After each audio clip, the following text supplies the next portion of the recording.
All right, everybody. So in this video, I'm going to demonstrate to you how to draw some of the forms in the example and how to shade them using watercolor pencils. So right now I'm drawing the cube on the right side. I'm doing diagonal lines on the left and right, and then parallel horizontal lines on the top and bottom. If you did drawing and painting with me, this is kind of like 2-point perspective, but again, don't get too crazy on it. Just try to draw a form that looks similar to this cube, and then we're going to make the right-hand side of it darker. So I'm using blue in this demonstration. I'm pressing down a little bit harder with my watercolor pencil, especially on the edge, and then I'm fading slowly as I move to the right. I'm going to do the same thing at the bottom. It's a little bit darker down there, the bottom left, and then it fades and gets lighter towards the top. So with watercolor pencils and watercolor itself, you want to leave the white of the paper for a highlight. I'm essentially leaving the top right pretty white.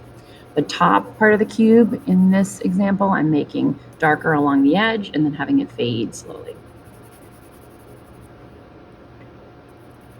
So I did this pretty quickly. You want to take your time on it.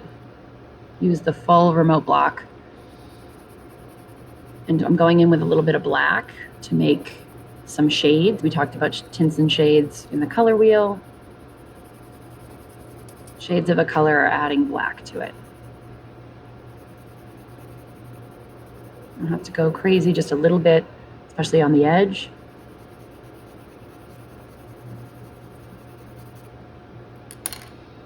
And then you're going to essentially blend the colors together using a watercolor brush. I'm starting in the white areas. I'm dipping my brush in a little bit of water, and I'm starting in the lightest areas.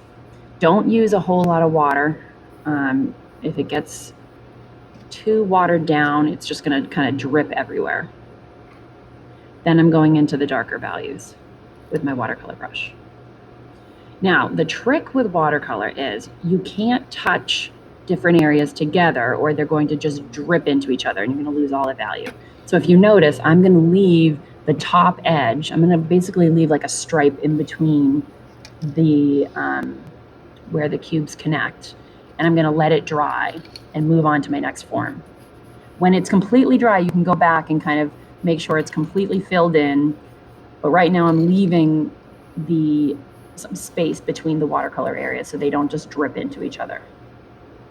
All right, so I'm starting down with my second form and my third. You can trace a circle. I am using a cup for this circle. Circles are surprisingly very hard to draw, so just don't waste your time too much with that. Just trace a circle if you like. And then the top example is a value scale. It's not really a form, and it's just dark purple to light purple. Now you don't have a purple colored pencil, so blue and red, as you know from the color wheel exercise, make purple. It's never going to be like a bright crayon rocks purple, but it'll be a kind of maroonish shade. And you want to press down harder for the top and slightly go lighter on your pressure as you go down the value scale. You can use a little bit of black too at the top to make a darker value and then lighten up as you go down. I'm going to just show you how to use the watercolor brush to kind of blend those values together.